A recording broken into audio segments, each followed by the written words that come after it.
கல்லுகள் முள்ளுகள் பாதையிலே, தொல்லைகள் துக்கங்கள் நெஞ்சத்திலே, எல்லாமே நிற்பாலும் அஞ்சிடாதே, வல்லவர் இயேசு நம் முன் செல்கிறார்.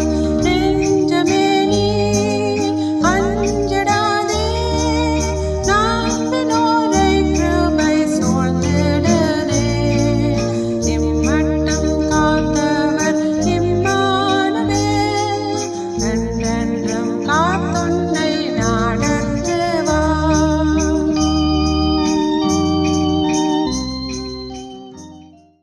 கர்த்தருக்குள் அன்பானவர்களே, அனுதினமும் கிறிஸ்துவுடன் தியான வேலைக்கு உங்களை அன்புடன் அழைக்கிறோம்.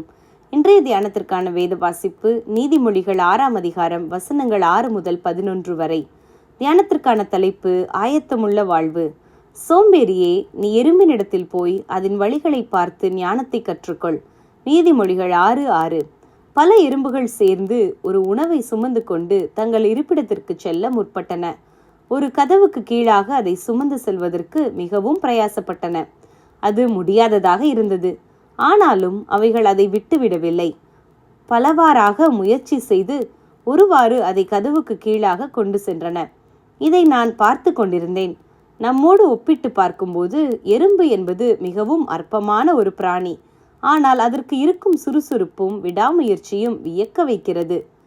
இங்கு சிறந்த ஞானி என்று அறிமுகம் பெறும் சாலமோன் இவ்விதமாக எறும்பை குறித்து எழுதுகிறார்.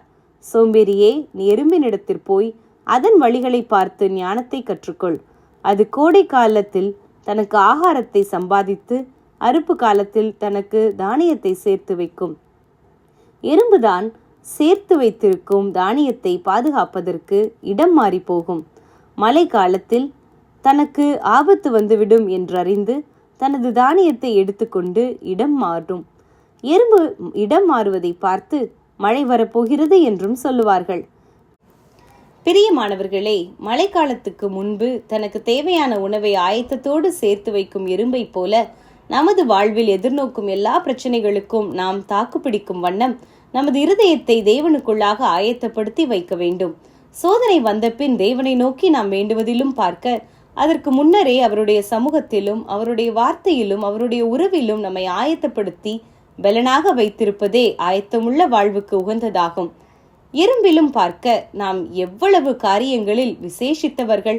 தேவன் நம்மை தமது சாயலிலும் ரூபத்திலுமே உருவாக்கினார். அவரது சாயலில் உருவாக்கப்பட்ட நாம் அவருக்கு எவ்வளவு விசேஷித்தவர்களாய் இருக்கிறோம் என்பதை உணர்கிறோமா? ஆயத்தமில்லாத வாழ்வில் பிசாசானவன் லெகுவாக நுழைந்து விடுவான். இருபுறமும் கருக்குள்ள எந்த பட்டயத்திலும் கருக்கான கர்த்தருடைய வார்த்தையே சத்துருவை எதிர்த்து நொறுக்க உதவிடும். அவருடைய நாமத்தின் மேல் விசுவாசம் உள்ளவர்களாய் அவரை ஏற்றுக்கொண்டவர்கள் எத்தனை பேர்களோ அத்தனை பேர்களும் தேவனுடைய பிள்ளைகளாகும்படி அவர்களுக்கு அதிகாரம் கொடுத்தார். யோவான் 1:12. ஜெபம் செய்வோம். கர்த்தாவே, நாங்கள் ஞான இருதயமுள்ளவர்களாகும்படி எங்கள் நாட்களை என்னும் அறிவை கிருபையாய் எங்களுக்கு தந்தருளும். ஆமேன்.